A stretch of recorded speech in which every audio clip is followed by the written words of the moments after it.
हळदीच्या कार्यक्रमासाठी नवरदेव तर रेडीच होता. चला म्हटलं पहिले चहा वगैरे घेऊन लगेच हळदीच्या सेटअपकडे निघू. पोचता बरोबर बघतो तर दोघांचा मस्त शूट चालू होता. आपल्याला तेजूबाईच्या हळदीमध्ये खूप एन्जॉय करायचा होता. मग काय भावाला हळद लागायला सुरुवात झालेलीच होती. मम्मीने तर डायरेक्ट नवरदेव जवळची हळद आणली आणि सगळ्यांना लावायला सुरुवात करून दिली. इकडे नाचायचीच वाट बघत होती. मी म्हटलं नवरदेवला पहिले हळद लावून येऊ आपण. नवरदेवला हळद लावता लावताच नाचायला घेऊन आलो. मग भावाचं लग्न म्हणल्यावर आपण नाचणं सोडणार आहे. हळदीचा कार्यक्रम तर संपला होता, पण आता संगीतचा कार्यक्रम लगेच सुरू होणार होता. मग रेडी झालो लगेच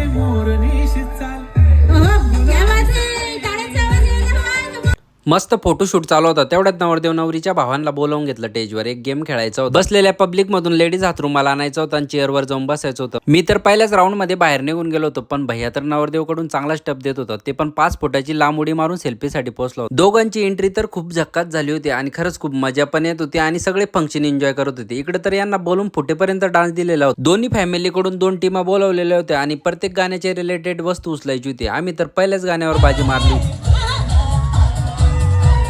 नवरदेवच्या टीम मध्ये 2-3 जण ट्रॅक्टरवरचे गाणे ऐकणारे होते. त्यामुळे 7 गाण्यांपैकी 5 गाणी जिंकले आणि गेम एन्जॉय केला.